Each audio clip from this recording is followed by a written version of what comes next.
And Anderson and Espinoza are absent with notice. Look for a motion to approve tonight's agenda. I'll make a motion. Second.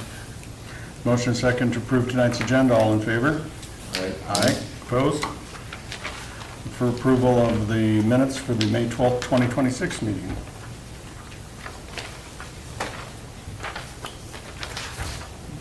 I'd make a motion to approve the minutes from the May meeting. May 12th, 2026 meeting. I'll second it. The motion second to approve the minutes of the May 12th, 2026 meeting. All in favor? Aye. Opposed? Public comments. Do we have anyone here tonight that wants to make a comment on any non-agenda item?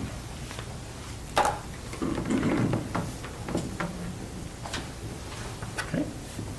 7:02, Mr. Clark, let's hear from you. Okay, residence report, we have 9 open single-family homes. We had a little spike over in Turtle Creek of 4, I think, we added, so that's good. And then number of twin homes, 1, Kyle closed out one of them. Commercial, the city parks shelter job got done. Then we had one over on the Root Trail, Road Brothers, that closed out. We had a couple of remaining items, we had that done. And Quick Trip, we've done all the footings, with island canopy, freestanding sign, and then now putting up the C&B black wall for the car wash. So they will rapidly get that done, so that's about it for the, not a lot of changes in 2 weeks, you know. So we have our access situation on Turtle Creek. Where are we at on structures? 30. We are full, so they are full right now, no more building permits till something's figured out. Well, you can't, building permits, you can't have occupancy You can- permits. So, Okay. so it depends on who gets done the fastest. Who gets done. 30. Yeah, from what's out there, like I said, we're right at 30, so those could all get occupied, but then the temporary road's got to get in before occupancy can be granted. You could do a building permit with no more occupants. Okay. Any other questions for Mr. Clark? Well, I see on updates and stuff, we don't have Mr. Christensen on the book. Did you have anything for us tonight? Just my usual, tall grass and weeds, parking on grass. It's not on the agenda. I see them. Not on the one I printed out. I see the one on there. We're going to Come on, Tony. Huh, Is that the one you Okay. emailed? No, it's the one that was posted on the I want to figure out the wrong one. website. What date does it have on it? May 26th. Okay, well, I added him. So, Okay, so what you got? anyway, he can talk if you want to let him talk. Anything special? Nope, just usual. Okay. I say, you're on the agenda because you're on everybody else's, so. You're on mine. Yeah. The agenda, the people who made the motioned you on the agenda, so you're awesome. Yeah, I see it on there. Okay. All right, any questions for Kyle? All right, we are at 7:05, we'll move into conditional use hearing, 204 North Kingsbury, exemption request for accessory building material. Teresa? Okay, like I said, this is a conditional use application that was submitted to the city. It's for 204 North Kingsbury. They have moved in an accessory building. It's a 10 by 16, so 160 square feet. The accessory building is wood siding, which is painted brown, match the house, and then it has a metal roof though on it. And it's very similar to the one we had a month ago. It's 10 square feet over our current regulations of 150, but they got to be like materials. Instead of the asphalt shingles like the house, it has a metal roof. It is the same color though, just like the one from last go around too. It is a brown roof and not just the brown color. So very similar to the one last month. And I know we talked about, we're going to be looking at our accessory building regulations, but this is the one before you tonight.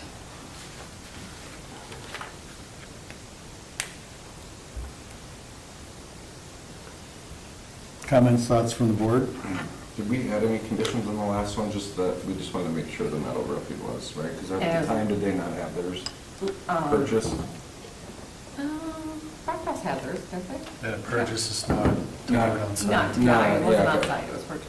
We just wanted to make sure they didn't. The only condition was that same colors. Same colors, yeah. Yeah. Like I said, take a look at this one, it is the same colors as the Because we have house. talked about moving to 200.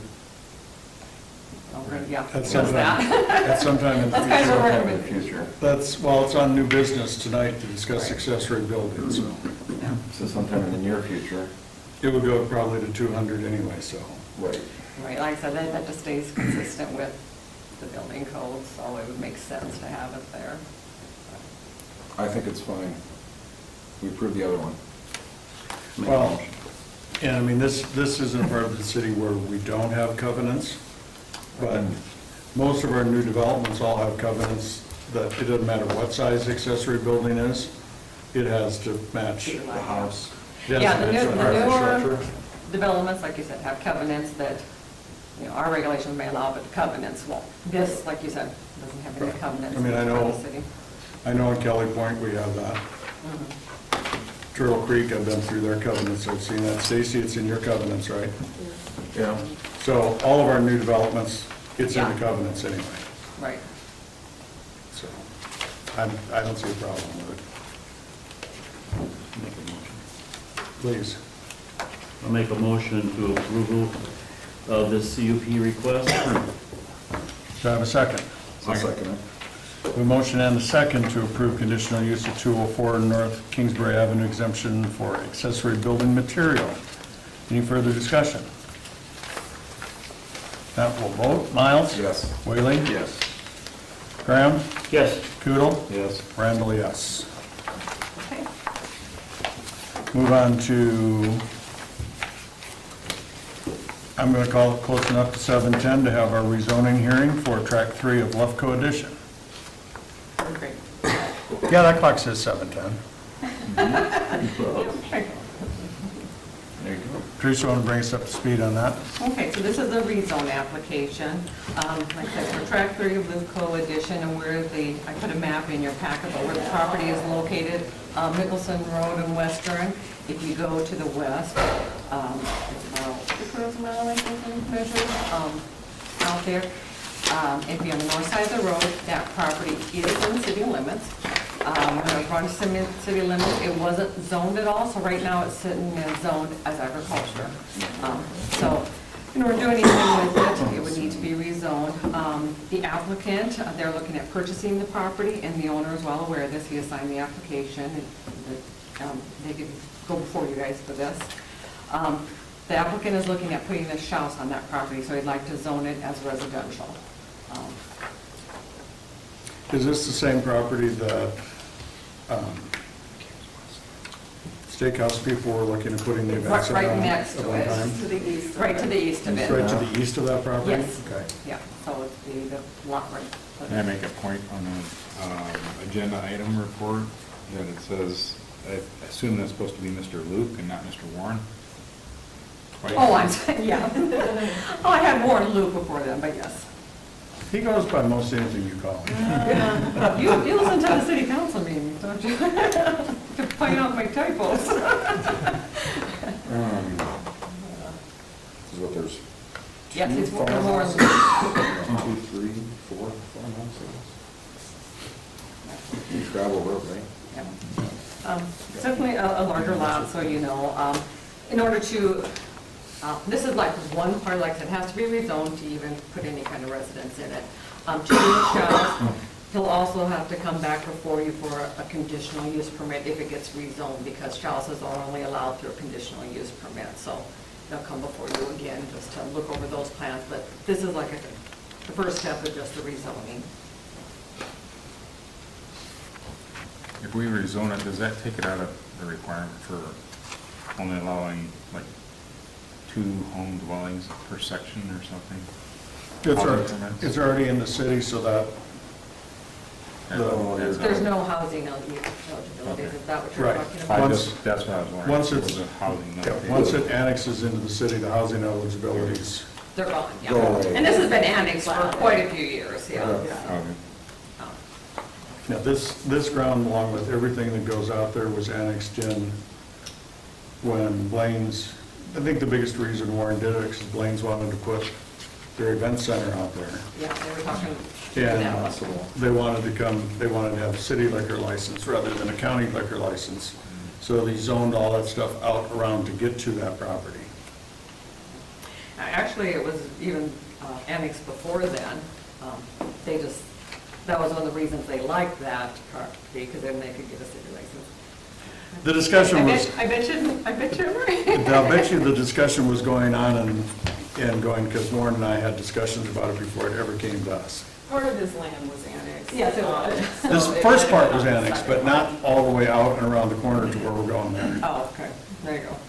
Where the barns, where the corrals used to be here was in the city for a long time. Right, yes. But then yes, that part is nice. we added all the rest of it going out there and around the corner. Yeah, kind of the The one corner that was lot north is and south, yeah. still zone ag as well, so Right. there's no commercial property. Yeah, like I said, when it was annexed, it wasn't zoned because nothing was going up at the Right. time. Yeah. So that's why it still doesn't have any city zoning, so.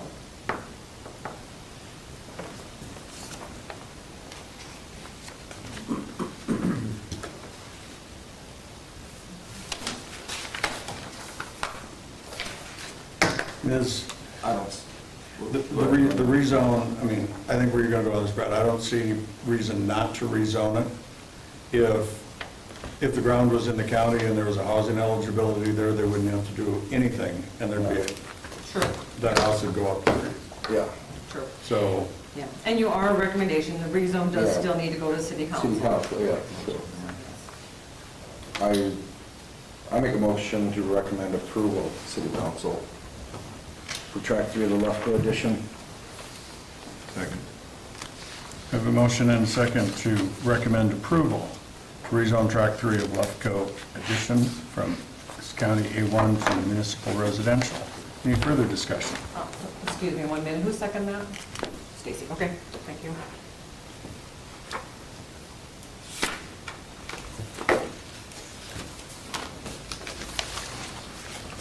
See no further discussion? We'll do the vote. Graham? Yes. Kudel? Yes. Miles? Yes. Whaley? Yes. Randall, yes. Okay.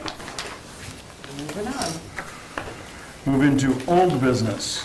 Development variance request for Turtle Creek Highlands, variance from municipal ordinance. Da-da-da-da-da-da, design standard, dot-da-dot-da-dot-dot. I was kind of hoping that we would have someone here tonight from Mr. Assom's organization. I'm sorry, I looked right past you. Mr. Wilson, I'm sorry, I looked right past you. Sam's not here tonight, he's babysitting a 12-week-old puppy. Well, and I needed to talk to Sam tonight, so I wish he'd been here, but I left him a message earlier today, and obviously babysitting the puppy He told me to kept call him him from after calling. noon, I'll have him call you. Have him call me, because I want to talk to him about buying dirt, so if you- He told me to call him after the meeting, so I I'll guarantee- have him call you. Tom. I guarantee that if there's some money that could be made, Sam will return that phone call. Right? Yes, sir. Yes. All right.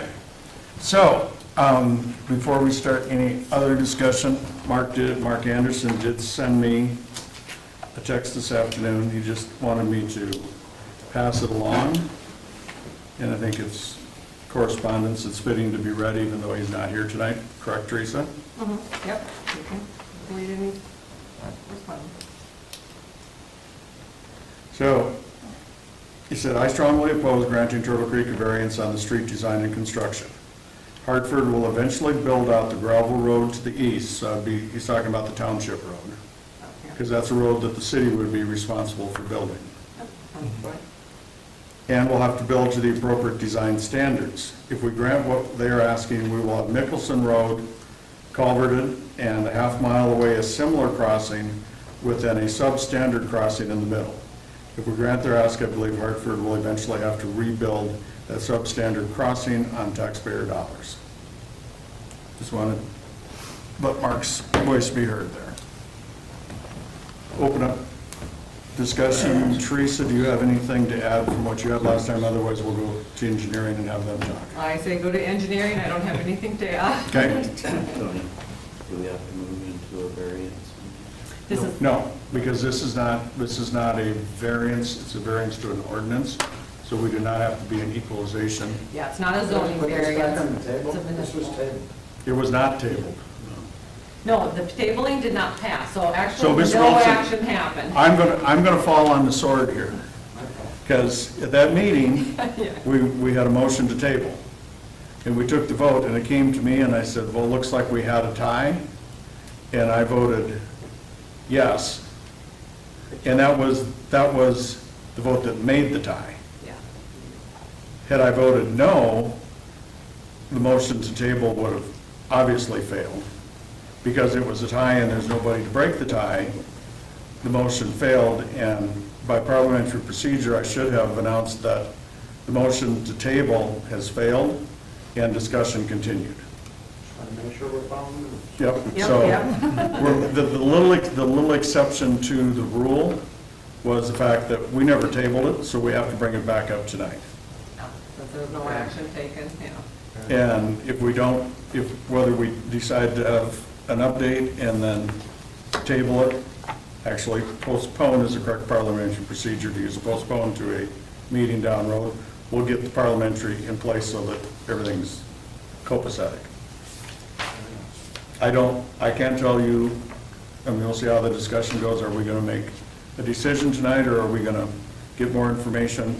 We're going to find that all out as we discuss, so. Engineering, tell us what your latest is from your side. Certainly. So in front of you, you should have two documents that I provided to Teresa, one of which is a wall of text, which just generally describes the other one. Just as a quick recap, the request at the last P&Z meeting was for the city engineer to conduct a hydraulic analysis of the proposed crossing to determine the flood depth in additional storms such as the 5, 10, 25, et cetera, in those storm events. After discussions with city staff, that is a rigorous exercise that would cost the city, estimated at $20,000, take several weeks, ultimately delaying the procedure, with the understanding that, one, the board may still strike down the variance, thus sending those dollars, making those dollars go to waste. Or secondly, costing the taxpayer $20,000, typically the city engineer reviews, but does not conduct those analyses independently. Those are the responsibility of the design engineer, in this case WLE, to conduct that, and then the city engineer to review. So based on that, that is the first part of the recommendation. However, did pull the letter of map revision from FEMA's website.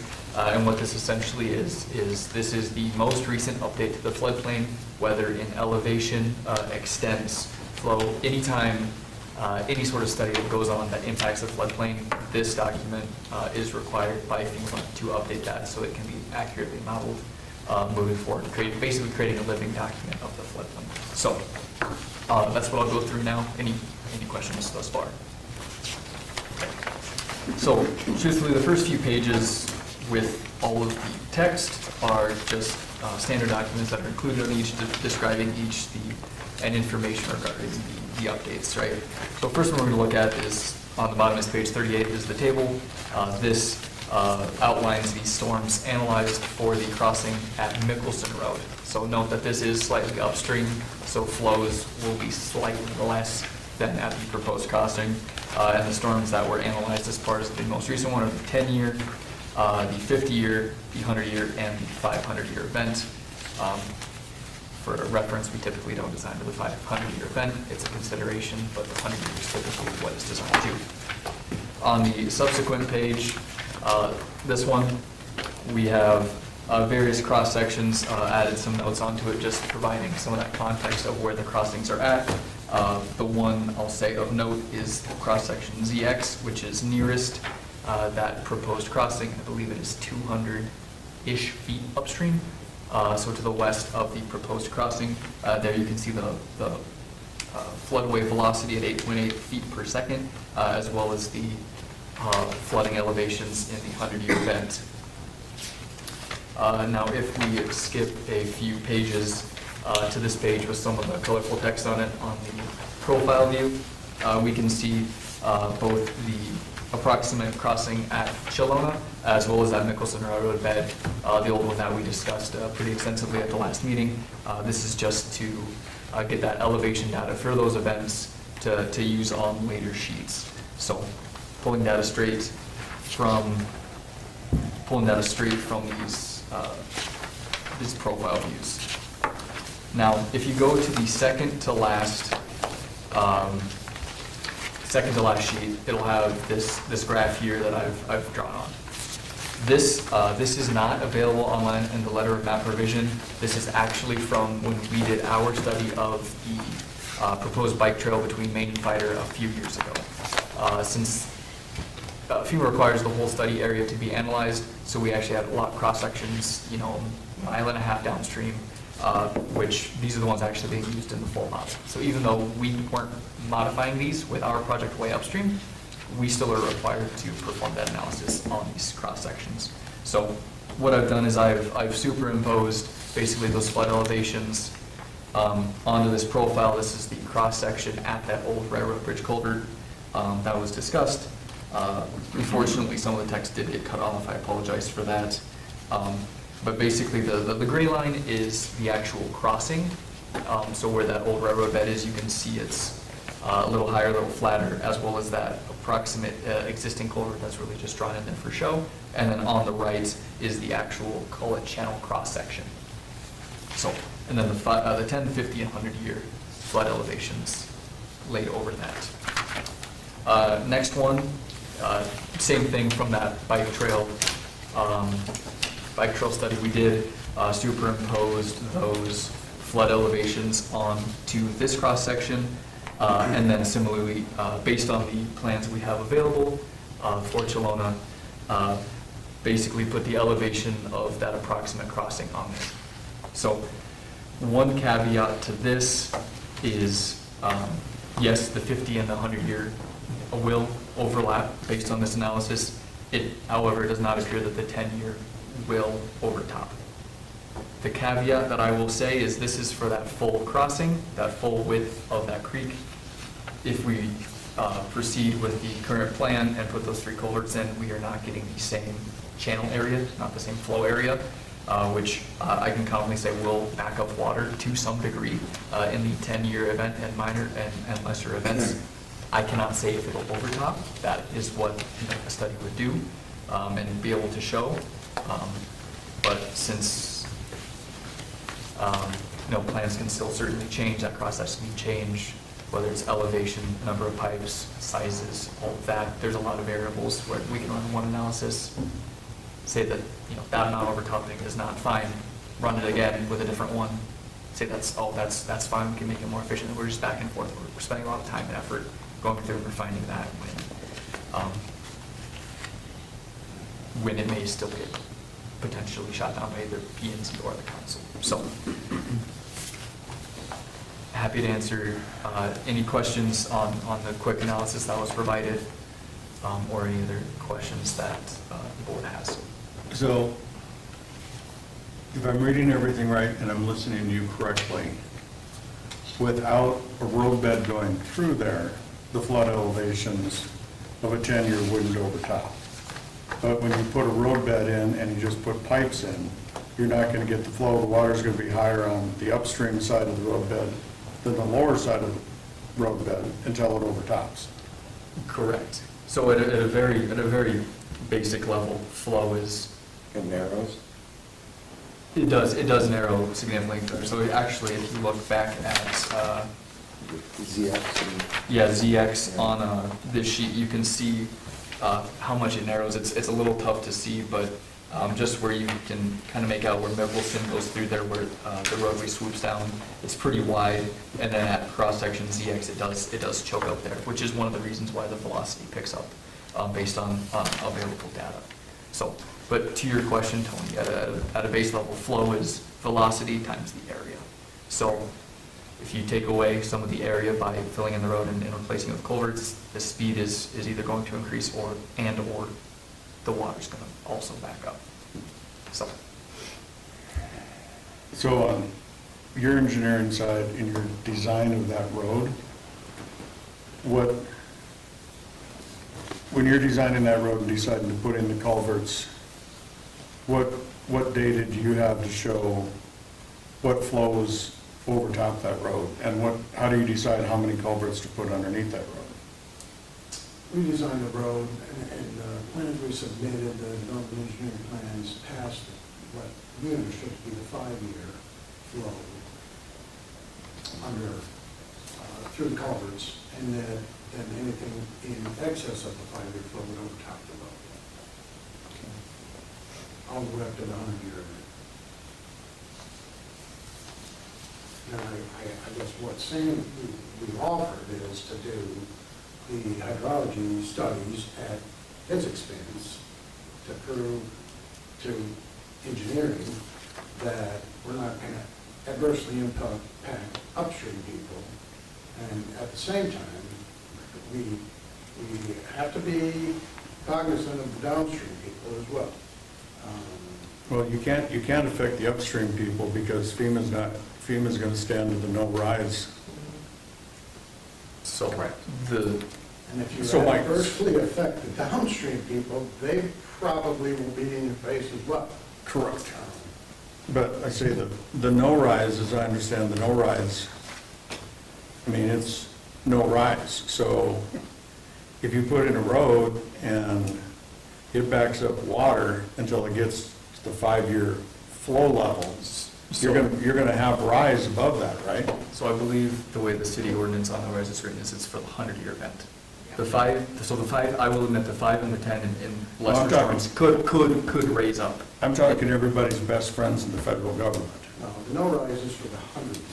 Yes, 100 that years. only applies. Okay. Yeah. Yep. That's, yeah. Okay, I wanted to get that Yep. straight in my mind where no rise came into play. Yeah. And that's what we want to show with our flood study, that we will install enough culvert, and in addition to the road overtopping, that the 100-year event would not cause an upstream raise. And I guess where we were coming from between engineering and the city is, we'd hate to see, Sam did offer to pay for that study to be conducted. We'd hate for that time to be spent and money to be spent just for, either P&Z or council to still shut it down, and then we're back to square one. Still have to go through, redesign the road to convey that 100-year potentially, right? It was our opinion that it made more sense to have a decision here Well, and made what we're first. saying is, we'll pass the 100 year, but we want some of it to go to the road. And it's not an arterial street, it's a collector. And it should be allowed, and is routinely in many communities in this area, for events in excess of the 5 or 10 year flow, to overtop the road for a period of time. It doesn't adversely impact the road. And once the water goes back down, yeah, you can't drive through the water until it goes back down. But can you expect a developer to pay for the kind of infrastructure it takes to not overtop the road? I guess that's where we're going. That's where we're going with council as well. Is how can you expect a developer to take on that kind of expense when it's not a vital access point to the development? There's another way in, and it's not an arterial street. I guess that's what we're asking. And my public safety concern take the road and everything out of the equation. And I mean, this goes back to many, many years ago when I drove a tow truck in Sioux Falls. And there's many, many streets in Sioux Falls that on a regular basis overtop. Now, they're not creeks or rivers or streams. They're low spots that there's not enough storm sewer there to take away the event. But all of a sudden, there's a foot and a half of water there. And 18 dummies think they can drive through it, and they swamp their cars out. My concern here is, if we let that overtop a foot, 18 inches, whatever, at a flow of whatever that flow rate is going across that road. The person who's coming down there, comes down that road, thinks, oh, I can get across here. They stall their car out, and their car, the water pushes their car off and dumps it off the side of the road. How far down is that dump off that all of a sudden we have a tragedy and somebody drowns in their car because they tried to cross a road that had water flowing over? And not saying that they should, but we know in today's world, it happens. Well, but the powers to be have implemented the ordinances that say, no, we do not design storm sewer systems to handle the 100-year event. We design storm sewer systems for the 5-year event or the 10-year event. And But we have a whole, we got a whole, for the money. we've got a whole different, in a point, Mr. Wilson, in my mind, we got a whole different thing. We got a low spot in a street. We have Diamond Trail and Route. That about every other time it rains, that whole intersection is 6 inches to a foot deep on water. Because the storm sewer was not designed to handle a 30-day flood, much less a 1 or 5-year. That's why we're reconstructing it. We're reconstructing that whole intersection now because we can't handle any water there. But at least it's basically a pond of non-moving water. The only way it's moving is going to the sewer entrance. My concern here is we're gonna have a stream flowing an awful lot of water overtopping a road. I don't know what the velocity is going to be when that's coming across there. But somebody drives down into it and their car floats up off, because it's deep enough that the car floats up and loses traction. They're completely washed off the road. And I know that Sioux Falls, and we saw the ordinances, everything else. Does Sioux Falls allow rushing water in their ordinances to cross a road, to overtop? Yes. Yes, they do, as well as many other communities in this area. So in Sioux Falls, can you give me an example of a street that has rushing water that allows a stream to overtop it? They tax the engineers to design storm sewer to handle the 5-year event.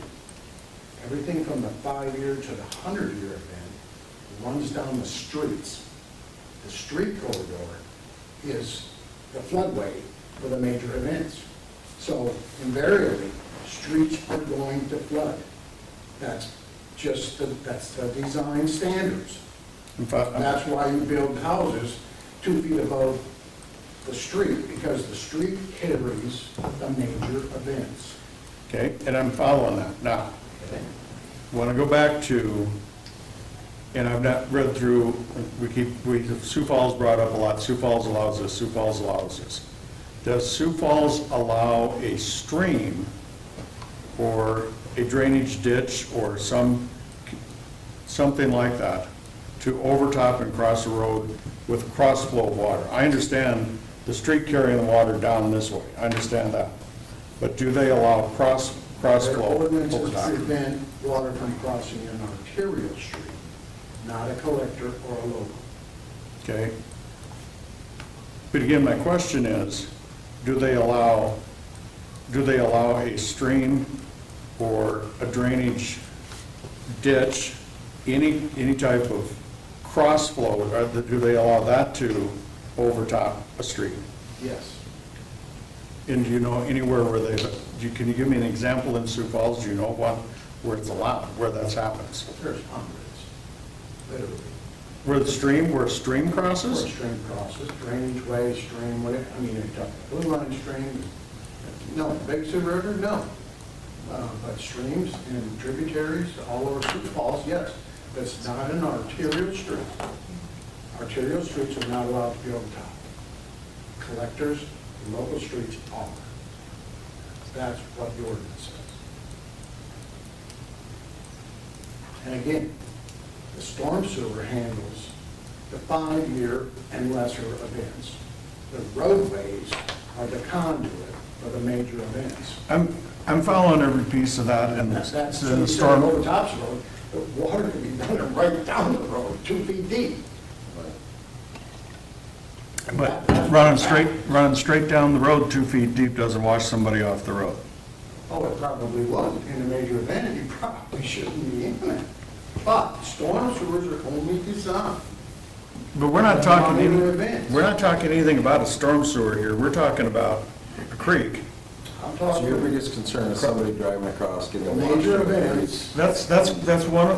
It's a concern of mine, and drowning or. and I guess I'm gonna go one step, I'm gonna ask the question, and we don't have our legal staff here tonight, but if we as a city decide to give this variance, and Lord help us, sometime down the road, somebody gets washed off that road, and they get killed, does the city have any liability because we allowed that to happen? Check with Tom. I don't know if we have any liability with an act of God. Right, it would be flooding because of an act of God, not. Yeah, but, you know, I can double check, I'm not an attorney, but. Yeah, I say I don't either, and I don't know, but the very last thing that I'd like us to do is make a decision that opens the city up for possible liability down the road. Well, and I don't know, what how the city's expensive design is it to put that? standards say, How expensive, how much more expensive would it be to put another Streets culvert here to carry make it big enough so you? that major event flow. The streets carry that flow, not the storm sewer. I'm following 100% of what you're saying there, okay? That's what the law says. But there's two different things between putting a road across a stream that then backs up and overflows and floods this way across the road as compared to the road coming down to there, doesn't have the storm sewer capacity, so it's filling up and bringing the water down to that stream. Whole different action that you have going on there. And, I mean, you have that side of it, and then the other side is, what does the city have as assurance that allowing that road to be overtopped is not going to cause damage to that road down 5 years, 10 years from now? I don't know, from my perspective as an engineer, my experience, temporarily inundated roadways, when the water goes back down, there's typically no damage. It depends on the level of the storm. Like, you gotta weigh the economics against letting the water over top. I mean, Fighter goes underwater on a regular basis, and I don't know that we've really had any damage problems there. No, not really. Well, they're We've had to going go in and do repairs or whatnot. And Maine is, Maine's done it. it's the same thing. We've done it, You get some gravel that runs over it, maybe you have to go clean it off a little bit. yeah. Yeah, a little. Is it compromising the integrity of the roadbed? Not in a temporary situation. Well, I'm not gonna argue, but I just think that there has to be some concern about it because the state troopers and the sheriffs are not gonna let you cross the flooded road until they know it's safe to drive on again. And it does wash out underneath the blacktop. Maybe not on every event. I'm not gonna vote against my engineer. And, I just think if that temporary road is gonna be a permanent road, why not invest in it? If you're worried about investing the money, invest it back in and make the whole thing permanent now. And you got two exits.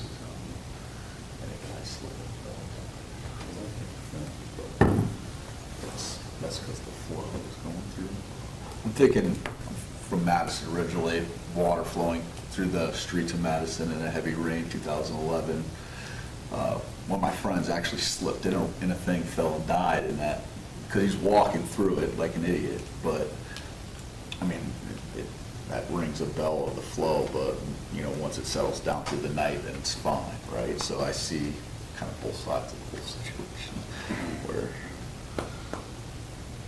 the road isn't damaged. Madison has a creek that runs right. Yeah, exactly, Yeah. yeah. Yeah. Yeah, and I'm- No happy medium between a 5-year and a 100-year, or, you know, if they were not to build Mickelson culverts, but not put in approach culverts, you know, is there a happy medium between Well, Brad, that's, a 5-year flood event and what we have at Mickelson? Is there a, so it's not costing you guys No, and what we have X said amount of is, dollars? Sam has agreed to pay for a study that will show you that up to our 100-year event will not affect the upstream properties. But we want some of that water to be able to flow over the road, so we don't have to build and pay for a 100-year culvert. Right.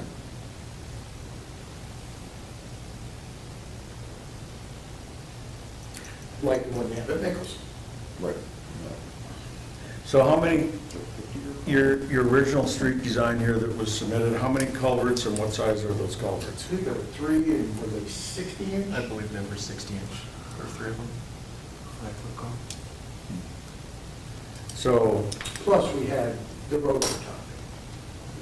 no, Father, so you had 3 60-inchers, what happens to your cost if you go to 5 60-inchers or 6 60-inchers? It just takes more water and it's less of a, No, what does it do to your, what does it do to your cost? something, except obviously, Yeah. what's it do to the cost? It goes way up. And what he said is, he would pay for a study to show you, engineers, that up to a 100-year event, in addition to the culverts and overtopping the road, we won't cause a problem upstream. But we're just looking for, can we overtop the road temporarily during a major event so that we don't have to put in a 100-year culvert like we have in Nicholson? Because that's extremely expensive for a developer. And your guys' biggest concern is the overtopping or the upstream? It's both, I mean, the upstream is, Probably mitigated by going over the road if yeah, well, the upstream is regardless, they've got to show no rise, so that's gotta be modeled, right? You know, as I mentioned at the last meeting, I mean, if we were to redo Main, Fighter, or Western, you know, Western's an arterial, Main and Fighter are not, we would design those to convey the 100-year events because the city is hamstrung when it's just Mickelson and Western, or sometimes just Mickelson, that you can cross Turtle Creek at. So, no matter what you do, you have to go to FEMA to get approved to put this road in. Yes. And to get approved by FEMA to put the road in, you have to show no rise in a 100-year flood event, correct? So the study that you said Sam would be willing to pay for, Sam is gonna have to pay for anyway, because you're gonna have to have that for FEMA in order to get your crossing permit, correct? What you're telling me, So, I don't think it's right, but. so that study, that's the study that shows no rise above is gonna have to be done no matter what happens. That study that he's agreed to pay for, he's gonna have to pay for anyway. What we wanted to know, in addition to no rise in 100-foot on your design, is what does it take to handle a 25-year flood or a 50-year flood without inundating the road? And that's kind of what, at the last meeting, what I asked for is, how often is this road going to go underwater? Is it going to go underwater every 5 years, every 10 years, every 20 years, every month? Every time it rains. Every time it rains? A You know, 100-year event has a 1% chance of happening every year. follow. I understand all of those terms on that. But it's like, how, statistically, what's the chances? So we have a chance of a 100-year flood, a 1% chance of that every year.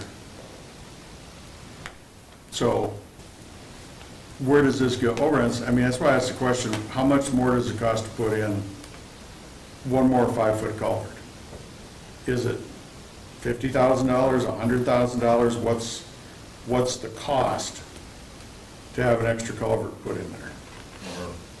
And It's what the culverts that are design required. standards say is design the storm sewer so the street doesn't flood for the 5-year event.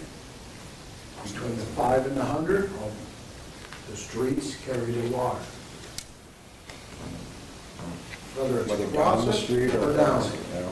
Okay, so I'm going to put you on hold, I'm going to go back over to Michael here. The one, I forget which one of these charts, but you actually show the existing culvert underneath the railroad bed, Correct. okay? Does anybody look, what size is that culvert? I did not make it out there. That is purely artistic. I will say that right now. Because I What want to go back. what I wanted to show with that is just the depth over the old railroad bed. 'Cause I'll- And the frequency. I'll bring back to, we were talking last meeting, when Mickelson was going in, and I asked Stockwell's at that time, why do we need these box culverts that cost $1 million to put these box culverts underneath the road? And it was because of the 100-year flood flow, and a 100-year flood flow overtops the railroad bed. And my old farmer mentality is, until it goes over top the bed, all the water we can get downstream is what's gonna come through that one culvert. And I don't think that culvert, maybe it's 10 feet, I mean, it's quite a ways off the road, so I can't tell you how big that one culvert is, but I don't think it's more than a 6 or an 8 foot culvert. So if you're gonna put 3 6 foot. 6 foot culverts, 5 foot. or 5 foot, so 60 inches. 16. If you're gonna put 3 5-foot culverts underneath your road, but the culvert upstream of the railroad bed is only 1 6-foot culvert, and that's all the water that can get through there, Then why wouldn't go 3? we're probably not gonna overtop your road much at all until it goes over top of the railroad bed, which I've seen happen 3 times. There's also additional water coming in downstream of the railroad culvert though. It's not just the water that goes through that culvert. The only water downstream that's getting into there is what's coming off the streets in Turtle Creek right now. I believe there's a little bit to the north from Maple Pass as well, in that area.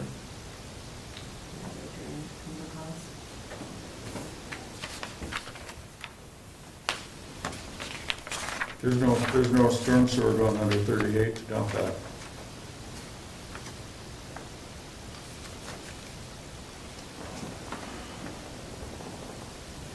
Maple Pass drains down, goes down into detention pond on the southeast corner of the new Quick Star location, and goes into 38 ditch, headed east until wherever culvert is, it goes underneath the highway then.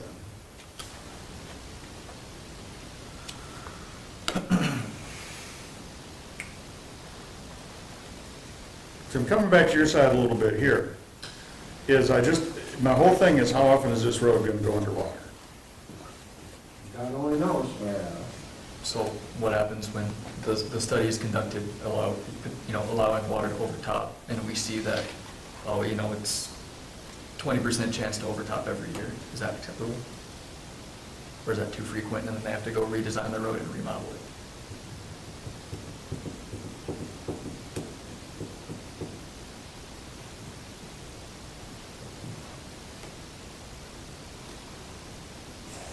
Mr. Graham, you're being really quiet down here tonight. You're scaring me. I'm not an engineer and I don't know water flow, so I'm not well versed in this at all. Well, I think the majority of us sitting here that are tasked to make a decision have that same feeling. I guess I wonder if we put it on Mickelson, why we're not doing the exact same thing here. Because if the water flow is going through there, it's gonna go right on down past this. Well, the big difference there is arterial street to collector street. Sure. And again, I have to rely heavily, very heavily, on our city engineer, Yep. because I am not an expert in water flow whatsoever.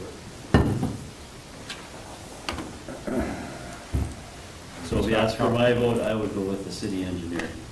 I don't have an opinion. So you would like them to go? Teresa, is this a recommendation that we send to the council? This will ultimately go to the city council, because it's Oh, a there we municipal go, boys. ordinance. So So you're not the final say. We'll just kick the rock down the road. It does need to go. Last time we did that, we got all kinds of heck for it, so maybe we just do that. Let's just send it to those boys and let them figure it out. Yeah, they'll appreciate it. But yeah, it does need to go. Yeah, I really don't want to obligate the city to something I have no education about, or Well, if we deny it, does it still go to the city? Yes. council? Even if It's we going to be a do, recommendation of denial to the city council, or a recommendation of approval to the city council. So either way it goes. Yes, either way, it's going to move on, and they will be the final say on it.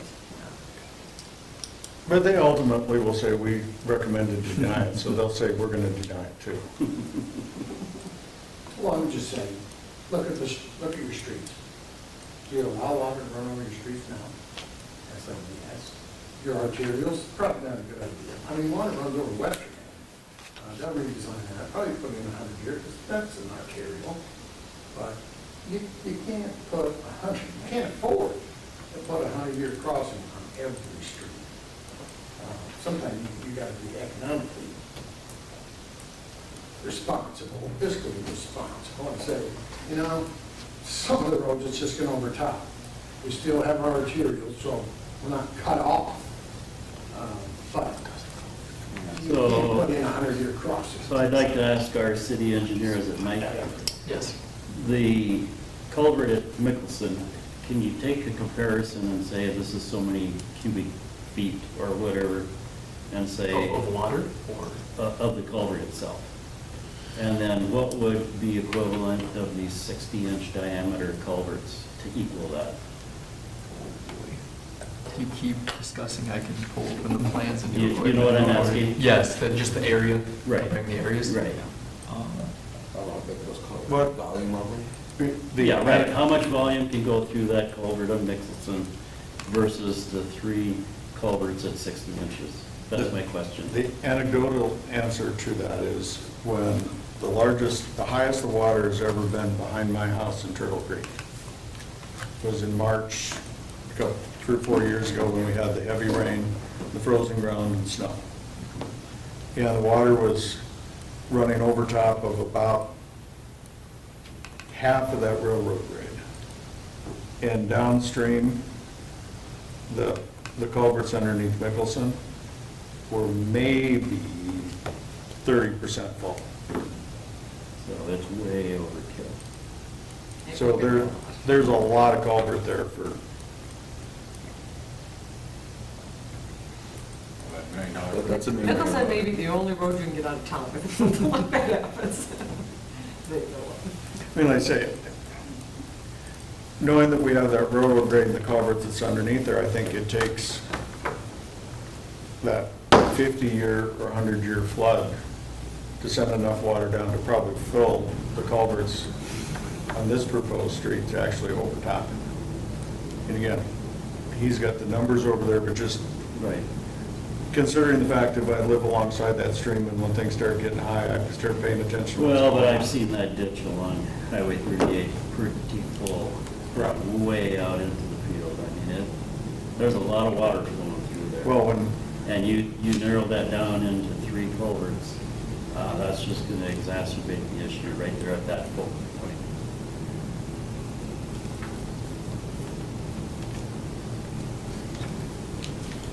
when you fill up Turtle Creek that it gets to the edge of my backyard, there's a lot of water flowing through there. And you're upstream quite a ways.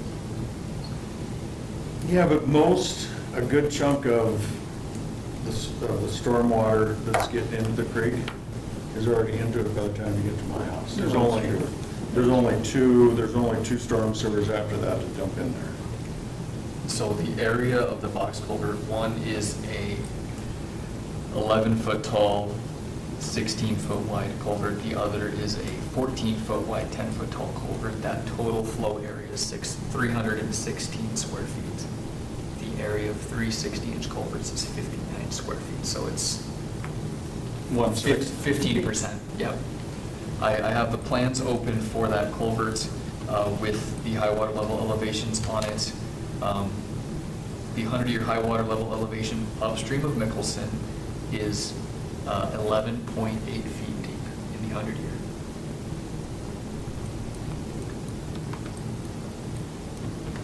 So that would make those culverts about 75% full.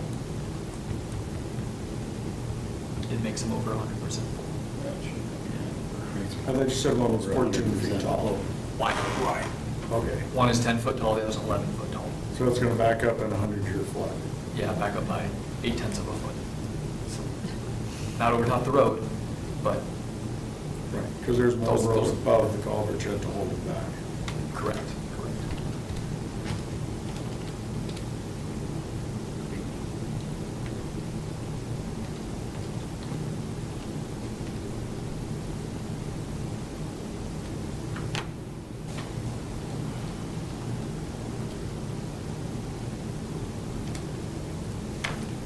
Well, I can't make motions, but I can make suggestions. And my suggestion, knowing this is going to the council, is, my suggestion is that we send it to the council with a recommendation to approve and make the council make the decisions on what it's going to do to their roadway, listening to the engineers, what could happen with it, and the flow situation. And let them decide if they're willing. I think it's better for the council to make a decision if they're willing to subject their road to damage than it is for us to try to make that decision. They're elected to make those decisions. We're appointed to make decisions. There's a Well, whole, there are other issues we need to consider, though. I mean, that you have to have 2 entrances for the fire department, police, ambulance, whatever else. we've already, If this one is under the road by 18 inches, those people shouldn't be going through there either. They would be limited to 1 Correct. entrance into this area, that is correct. 1 entrance. So you get 4 fire trucks in there and 2 ambulances, 1 entrance. You've got a kind of bottleneck in there. Kind of, yeah. I'm not in favor of it. I agree with the city engineer. My motion, if I made one, would be to deny it. And I would second that. Did you make a motion? I will make a Did you motion make- to deny this variance request. And I'll second it. Fill it approved, it's approved by the city engineer, I'm not. It's still gonna go to the city I'm not gonna council. obligate the city. Yeah, it's still gotta go to city council. Do we have any other further discussion?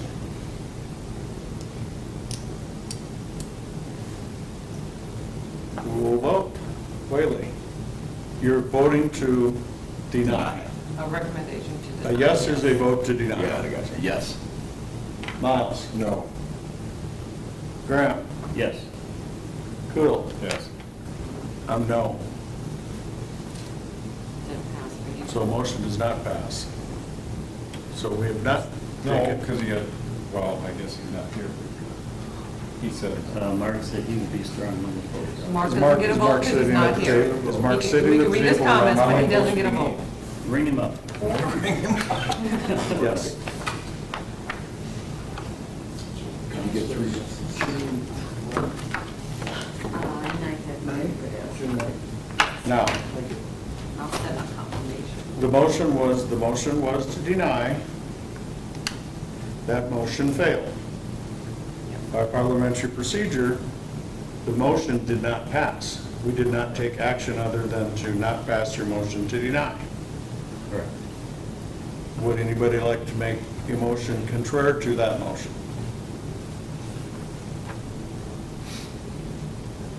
Otherwise, it will go to the city council with no recommendation from us, because it still goes to the council. It's still, it'll still go to council regardless. I just wanted to give the opportunity if anybody wanted to make a motion to approve. You can't change my vote. That wouldn't make any difference, we're just asking them to approve the motion. No. So No. it goes to the council with no recommendation. So it will be on the council meeting next time. It didn't die here, it's just going to them without us saying anything one way or the other.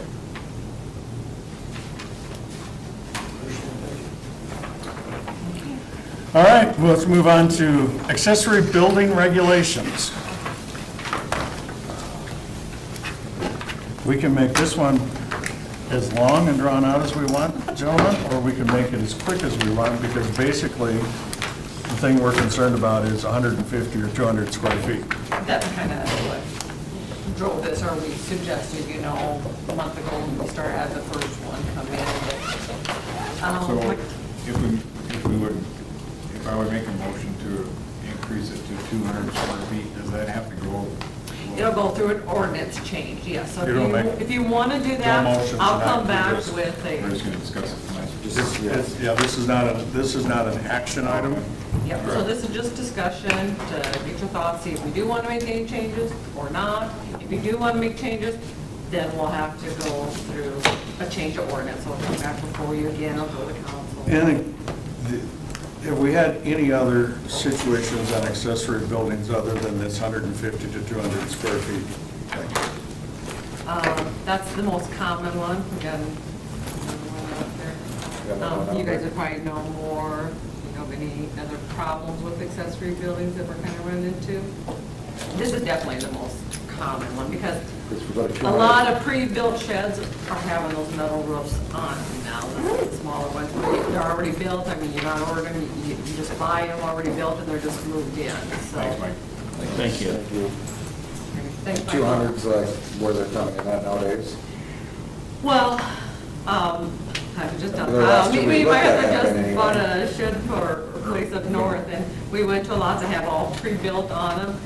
We ended up getting a 10 by 12, so it was 120. We would have met the requirements, but there were several, they're larger, 150, 180.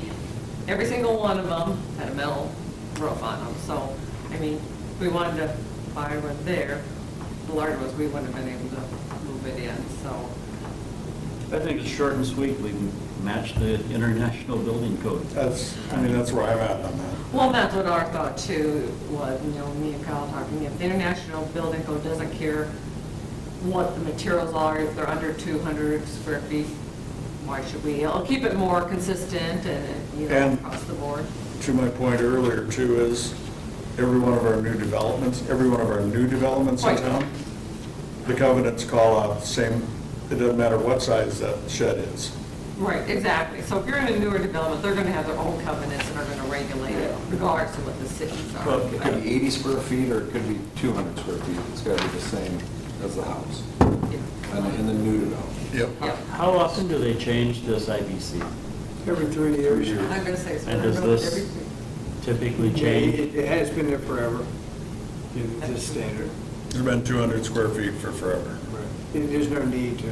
Would it be wise to change the ordinance to say something to match IBC or meet IBC requirements rather than putting numbers, Change it every time they. putting change numbers in ABC. it that we have to change every time the Meet or exceed IBC IBC. changes? I would say the currently adopted code for the city of Hartford, something of that nature. So then you're always up to date with whatever the city of Hartford's updated.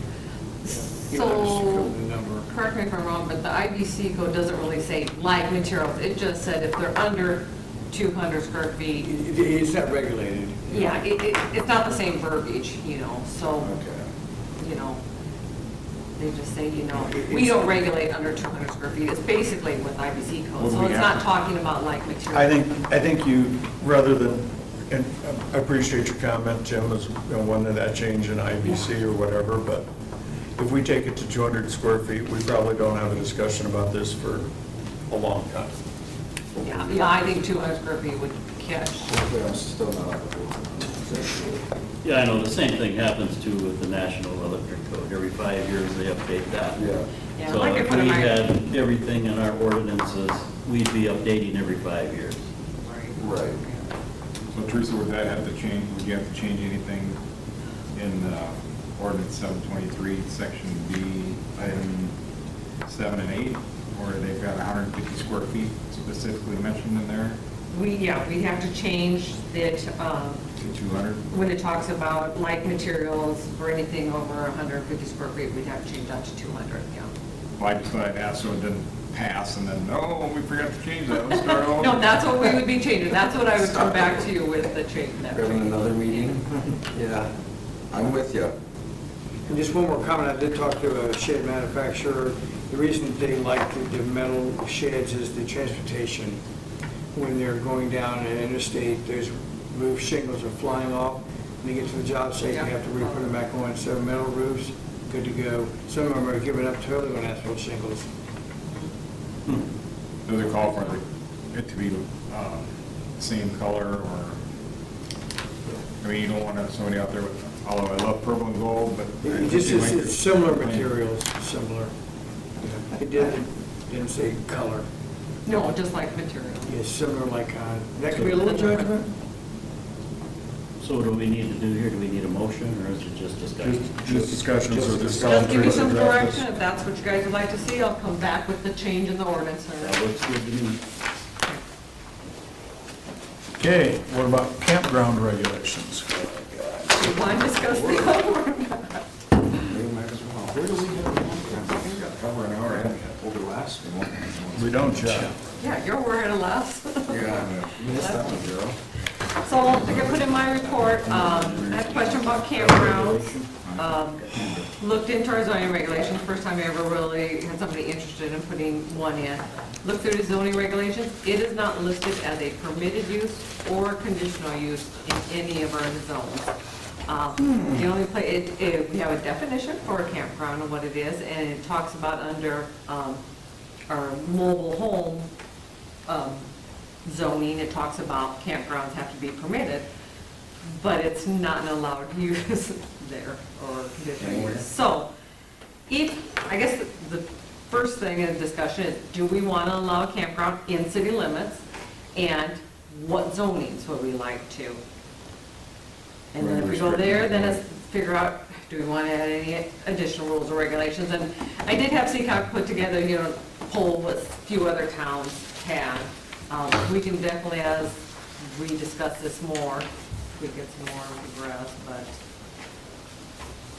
I guess if you guys Think about where want. we would put one in city limits, So where I had a question about was basically going east of town by our lift station, just south of there. The gentleman owns property there, he's kind of wondering what to do with it.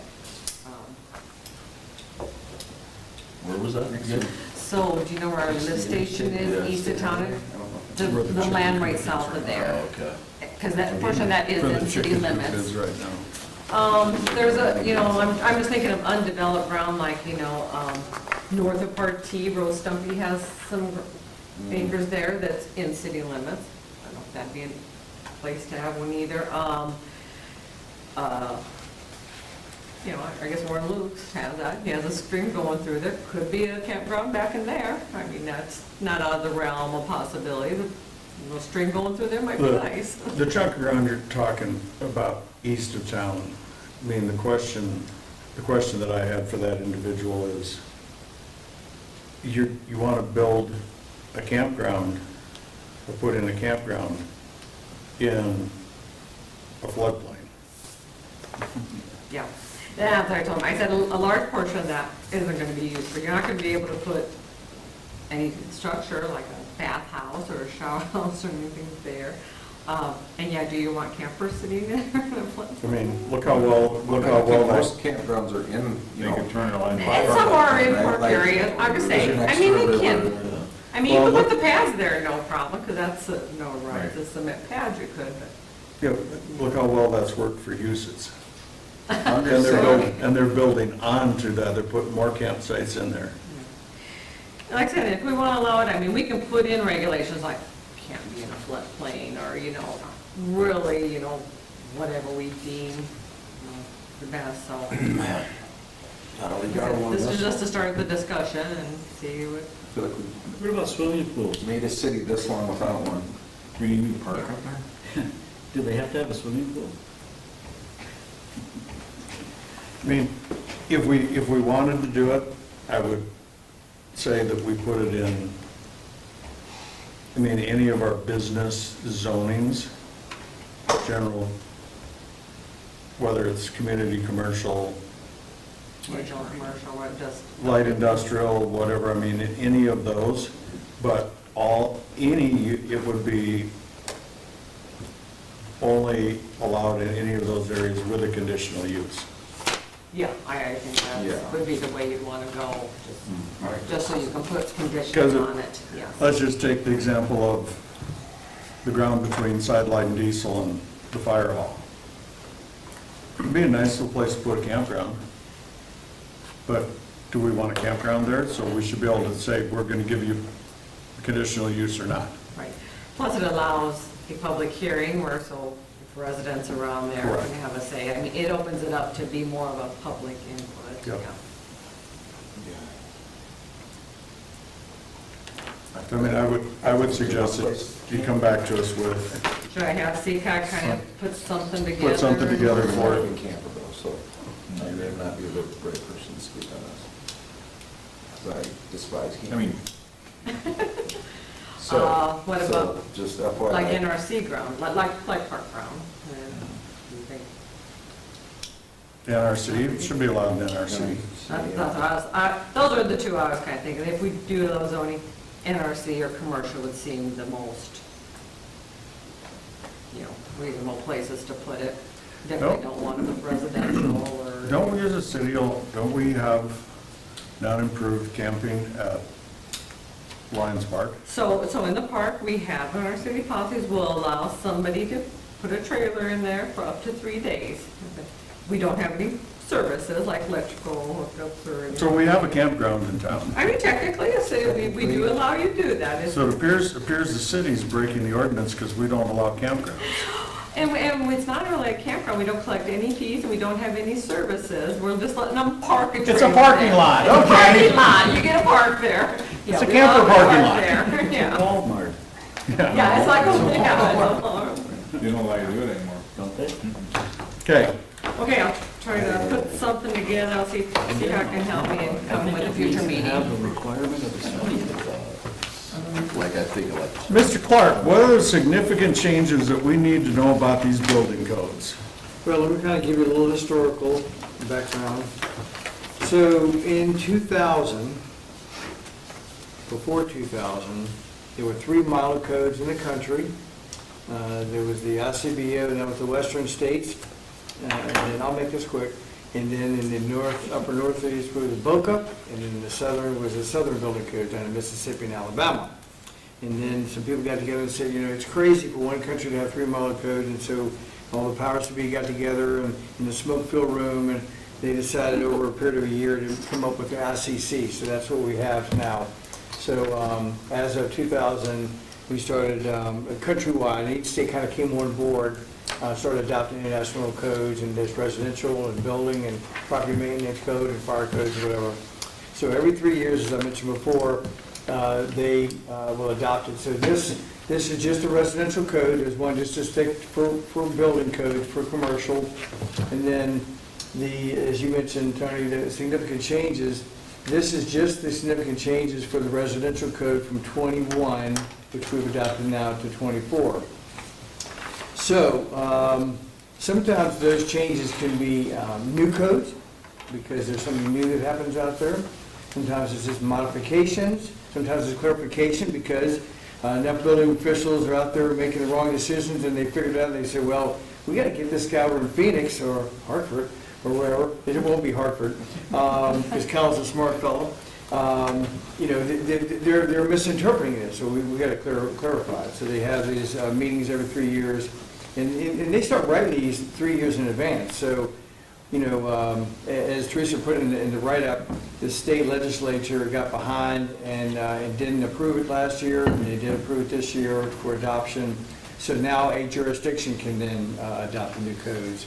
Of course, we're adopting 24 code, we're almost into 27 here in another 6 months, and that's when the next code is going to hit the prints.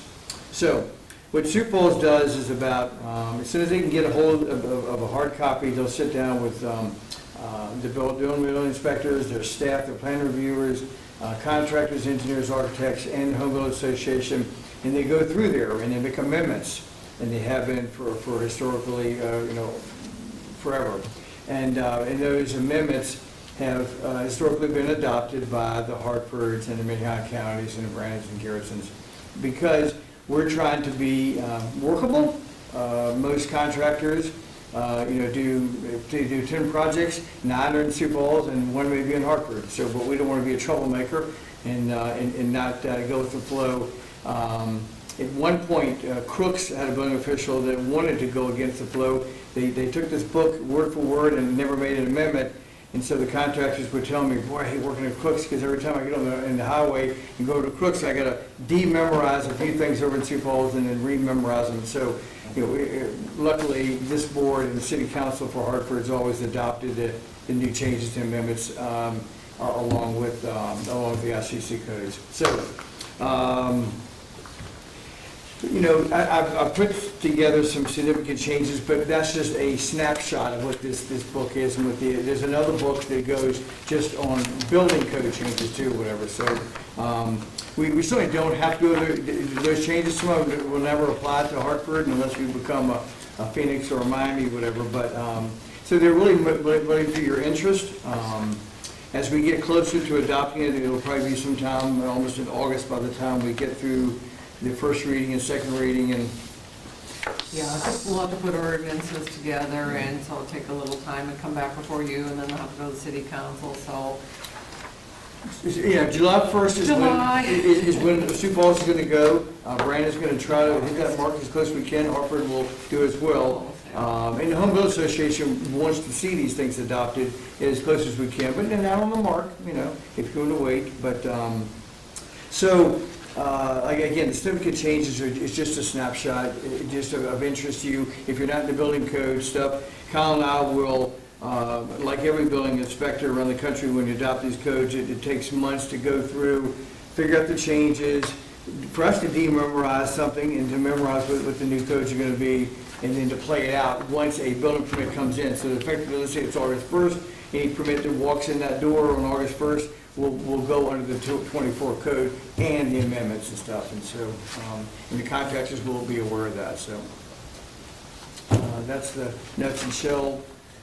So I don't think we'll be back here next year for the 27 code. I think it'll be a year or two. But hopefully we'll stay on target. We really don't want to get behind the country and not these things are thought about and voted on countrywide by extremely educated, smart people that do this thing, that live and breathe it every day. And so when there's a change made, it's for a good reason. There's track records, something's happening at a home, something's happening at a commercial facility, they're seeing a trend, they want to stop it if it's something bad or whatever. So it's for safety. I guess, correct me if I'm wrong, Pier won't adopt the 27 codes until probably 28. It's whenever they bring it in front of the Is it legislature. usually the next winter? Right. Yeah. Codes will get adopted November or so, 27, and then Yeah, we're usually a year behind. they're usually a year behind, the state is, and then Yeah. we can't adopt any higher than the state. So, this is discussion item. Yep. If this board feels that we want to move forward, then Teresa will put together the ordinance and then bring it back in front of this board to vote, and then city council, first reading, second reading. Bring it on. Bring it on. Bring All it right. on. Yeah, might as well, right? I mean, Well, nobody's kicking the yeah. can down the road. I don't think we would be Paul said, obligated. we'll wait, make sure, Sioux Falls adopts and kind of make sure that we're doing the same thing, Yep. just so it's, keeping consistent for contractors and Yes. whatnot. So we're just saying July 1st, Sioux Falls. July 1st is when they're So targeting. we'll try to hit later July or August and stuff. Good. Yeah. Yeah, that works. Just kind of give you a snapshot preview of kind of what we're looking at. All right. Almost hit the street forward. All right. Teresa, anything you want to add to your report? I just want to point out, I don't have anything to add unless you guys have questions for me, but I do want to point out, the city council is supposed to meet next week, but after the last council meeting, it came that I wasn't going to have a quorum. I have too many people gone on that, so they moved it to the Tuesday you guys are supposed to meet. They said they kind of adjust their time if we have anything for that agenda, they do 7:30 or if we don't have anything for this agenda, then they would meet at 7 regularly. With what's gone through tonight, I mean, the code, I'll probably have to work with CCOG, the campground regulations. The accessory building might be the only one that we'd have for that would be ready, but we could push that off for the next meeting too. Unless we have a hearing pop up, I mean, if you guys are okay, we will not have the next meeting and just go to That's the fine with second me. meeting. I won't be here anyway, so. You won't be here? Okay. Yeah, so whatever you guys decide. Yeah, when was the next one? Unless, June 9th. you don't want to call in for your I 50 won't bucks? be here either. No, I'll be okay. I think I'll be all right. Unless we have, I think, knowing that, we just go as we normally do. We don't plan an It's- agenda no. unless we have a hearing item that's time sensitive. Yeah. Then we have to. I was gonna say, that's the only thing I could think pop up. Yeah, that if would be- something comes up that A we hearing gotta might be have one. time sensitive. Especially this time But of if year. nothing pops up, I'll let you guys know that we'll just plan on, we'll cancel that one and we'll just meet, for the second meeting of the month. So I'll just keep you posted and let you know if something pops up or not, so. Sounds good. Sounds good to me. Nice, yeah. Do you have any questions? Can I make a motion to adjourn? You can, because Keely's not here, so it's your turn. I'll second it. The motion is second adjourn, all in favor? Aye. Opposed? Meeting adjourned. Yeah. What the heck? Was that the St. Phil?